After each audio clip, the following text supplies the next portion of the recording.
네, 이처럼 학교 성면 철거에 대한 불신이 커지다 보니 학부모와 학교, 교육청 사이의 갈등도 커질 수밖에 없습니다.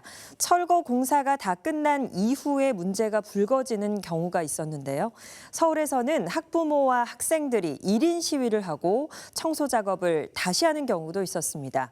아직도 걱정이 가시지 않은 학부모들을 박희봉 기자가 만나봤습니다. 지난해 겨울방학 동안 성면 해체 공사를 진행했던 서울의 한 초등학교입니다. 이 학교의 학부모들은 당시 공사가 규정대로 이뤄지지 않았다고 관할 교육청에 문제를 제기했습니다. 성면을 철거하고 걸러내는 과정에 규정을 어긴 사항이 있다는 주장이 제기됐지만 감리업체는 문제 없음으로 결론 내렸습니다. 심지어 일반인인 제가 이런 걸 찾을 수 있을 정도인데 왜 감리는 이걸 못 찾는 거지? 그리고 학교에서는 어떻게 이런 서류가 올라왔을 때 제대로 검토는 한 건가?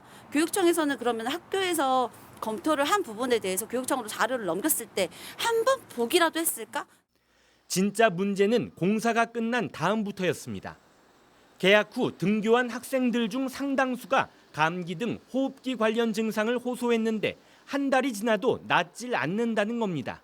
이번에 성면 공사가 잘 됐는지 안 됐는지 좀 확인 좀 해줄 수 있느냐. 그래서 왜 그러냐 그랬더니 우리 아이가 원래 이렇게 감기가 길게 가지 않는다. 어떻게 한 달이 넘게 감기를 달고 있을 수가 있느냐. 이렇게 얘기를 하더라고요. 그래서 이렇게까지 항생제를 계속 먹는 것 자체가 부모로서 걱정이 되는 부분이 맞거든요. 학부모들은 성면 철거 공사가 끝난 후 청소가 제대로 이루어지지 않았다고 주장했습니다. 학교를 저학년 어머님들은 입학식에도 오셔서 학교를 보셨고 먼지가 막 쌓여있거나 이런 걸 보시면서 우려를 많이 표하셨었거든요. 불안감 속에서도 아이들을 계속 등교시켜야 했던 학부모들은 관할 교육청 앞에서 릴레이 1인 시위를 벌였습니다. 1인 시위에는 이 학교에 다니는 초등학생도 참여했습니다.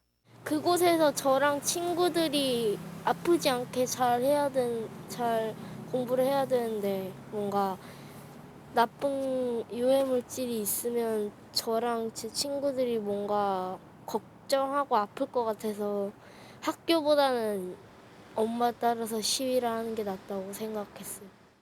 학부모와 학생들이 목소리를 모아 지속적으로 문제를 제기한 끝에 교육청은 학교 내부를 다시 대청소했습니다.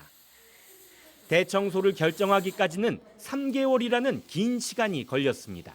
그냥 공사하라고 금액만 주면 되는 게 아니란 말이에요. 제대로 되고 있는지 제대로 된 관리 감독을 하셔야 되는 게 맞고 적어도 그 자리에 앉아서 업무를 보는 분이 계시다면 그분이 성면공사에 대해서 제대로 아셨으면 좋겠어요. 한편 관할 교육청은 당시 성면 철거 공사와 청소 과정에 문제가 없었다는 감리업체의 결론을 유지하고 있다고 밝혔습니다. 학교 성면 철거 공사는 경기와 서울 등 수도권을 비롯해 올해와 내년까지 전국적으로 시행됩니다. 수년째 문제가 제기돼 왔지만 교육기관의 관행적인 대응은 쉽게 바뀌지 않고 있습니다.